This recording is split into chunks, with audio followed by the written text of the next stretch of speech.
Now, the festive season is now officially over and traffic volumes are expected to increase today. You can also expect an increase in roadblocks. Our reporter Pule Letshwiti-Jones is at one in Limpopo currently. The operation there is focusing on ensuring vehicle roadworthiness and clamping down on drunk driving and speeding. He joins us now. Many thanks for your time this morning. Pule, what is the current lay of the land in terms of the roadblocks? Have police nabbed any bad driver behavior?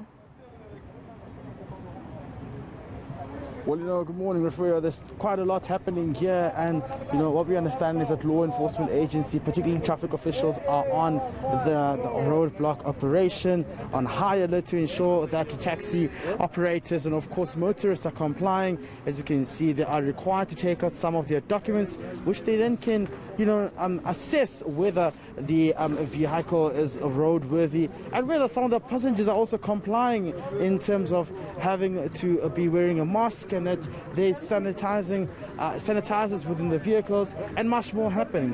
We also do know that the Minister of Transport, Fikile Mbalula, was expected to be at this operation this morning, but he won't be making his way here. And we do understand that Polokwane has been the hub for a huge political activity that took place yesterday, which was the ANC's 110th anniversary, a birthday celebration for the political parties. We saw a lot of activities and of course tourism activities happening within the province ahead of the event, and there's been a lot of motorists which made their way to Polokwane. But going back now to Pretoria, Johannesburg, and to Gauteng and other various provinces, police are on high alert as well, and traffic officials to ensure that there is compliance, to ensure that people who are practicing unlawfulness and behavior on the roads are brought to book, and to ensure that every license or every documentation that's required is assessed before they can go back to the roads traveling with some of the passengers. Right. Now, Pule, I'm sure you've been talking to a lot of the officials throughout the course of the morning. What are the biggest sore points for them? I know a big one has always been drunken driving, but what are some of the other issues that police are finding are very difficult to deal with?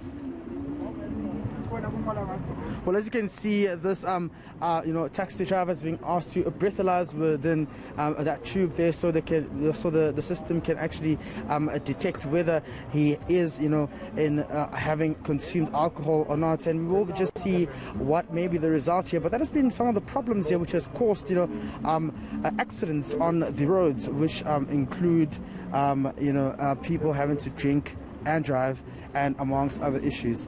This will be interesting to see what the result of this is, outcome, as the driver is requested to breathalyze using this breathalyzing machine. But we also know that Polokwane was dubbed as one of the provinces with some of those notorious roads whereby there was a lot of accidents which were recorded as well due to drinking and driving. At some points, the Minister of Police, Begikele, actually instructed that there be more police presence and of course traffic officials on the roads to ensure that motorists comply and that they are not found on the wrong side of the law. Rafura, just I'm staying on this image, or rather this show here, just so you can see what is the result. It seems as though the driver is hesitating and does not want to blow, and has been requested more than 3 times now by the traffic official to actually blow into the machine to see what may be the results there. And what we understand is that he's also carrying passengers as well, and most of the times passengers are the ones who bear the brunt of the reckless driving, losing a lot of lives. So law enforcement authorities are on high alert, like I've just mentioned, and they want to ensure that everyone who actually participated in some of the events that took place in the province yesterday do drive back to their various homes and destinations safely. So as it is, Rafia, those are the images coming right now, as my colleague Masilo is showing you that the driver has been requested more than now 5 times to actually blow into the breathalyzer, and he hasn't actually done that. It seems as though he doesn't understand what's going on, but I want to have an idea as to he knows what is required to happen, as he's been instructed to blow into that machine. Blow, blow, blow, blow, blow, blow, blow, blow, blow, blow, blow, blow, blow, blow, blow, blow, blow, blow, blow. I'm a straight. I'm a straight. Right, now he's been requested to step out of the vehicle so that they can actually, take this test and they can see whether he does have, or rather has consumed alcohol. And, it will be very important to see what is the outcome. Like I've said, it's quite important to ensure that the driver is is in safe hands rather, and that the passengers as well are in safe hands. No, absolutely, Pule, and I'm quite intrigued. Our producer will let us know if we've got some time to stay on these visuals for a little bit longer, because I really do want to see what the outcome of this breathalyzer test is. As you did say, he does seem to be hesitating quite a bit, not blowing as much as he would need to so that the test could go through. Well, it is true, our freeway, and he's been instructed, like I said, several times not to actually blow into the machine, but nothing is happening. It seems as though he's actually inhaling instead of exhaling, and now the traffic officials are actually getting quite frustrated and impatient, as this is creating a long queue behind this vehicle here where we're standing, and they want to see what is the outcome before allowing or permitting this taxi to go back on the road, which is carrying some of the passengers. Now, the traffic officials here, in translation, have of course requested the driver to keep on blowing, but it seems as though he isn't doing what is required of him. I want to assume that the next step of direction here would be to take a blood test to actually detect whether he had consumed alcohol before driving on the road. And this is one issue that has been quite a problem for many drivers. No, Pule, you're absolutely correct. And I find it very hard to believe that he wouldn't understand what is happening or how to blow.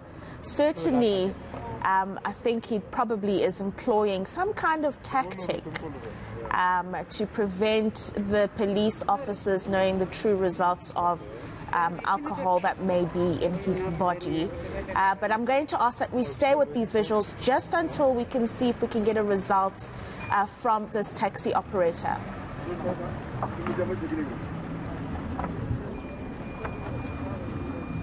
No. Well, yes, indeed, referring to delayed tactics, it does look like it's quite frustrating for these police officials here, as well as they have been waiting patiently. I think they've asked him for like the 10th time now to actually blow into that machine. And it's been quite clear to motorists, even during the festive season, that if you actually do believe that you consumed alcohol, rather let someone who's sober, who has a license, who has the documentation, legal documentation to be on the road to drive, than to risk the lives of passengers. It seems like it's 0.0, and the outcome, of course, would be that he's negative and he can go back onto the road and drive. Quite, a huge lesson for many drivers to actually stay compliant on the road. I'd want to believe that if the results were positive, he would actually face jail time due to not complying on the road as well. So it is from us here, Referrer, we're hoping that some of these motorists can arrive to their destined destination safely when being in some of these vehicles. That was a lot of instruction and explaining that had to be done, only for it to be 0-0. At some point, one would have thought that he was nervous about getting caught out for drinking and driving. But Pule, we will be catching up with you a little bit later on as you continue to monitor the operations of people moving back into the mainland ahead of schools reopening. Pule Letshwiti-Jones there joining us from Limpopo, where there is a roadblock currently taking place, just ensuring that motorists are complying with the rules of the road as they head back to their respective homes and places of work ahead of the work and schooling year beginning on Monday.